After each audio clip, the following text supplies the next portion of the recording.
Tá fáilt róta go níos an gcuid seo faoi Cúrsa Cruinnis Ghaelteanga bes a bhuaine go mhéin éman ó Donal ó dhearú bhí anair a ré.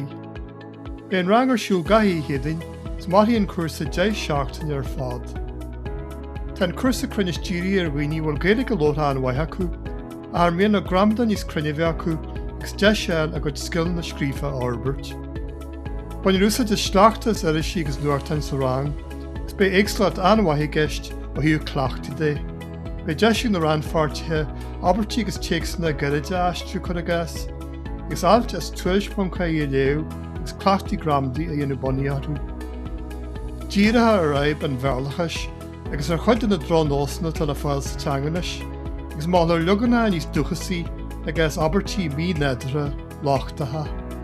In na chásin, be deisiú na ran fáirtithe scrúdú anú dearann Cúrsa agus teastas a grinneas na Gaeilge bhainte má. Mar sin matlasa geirí cur go mór le dul scill na scríofa Gaeilge, tí go Ghaelteanga.com leis a Cúrsa Cruinnis chornáirithe dá le bróisiúr a Cúrsa a íoslódal. Slán go fáil.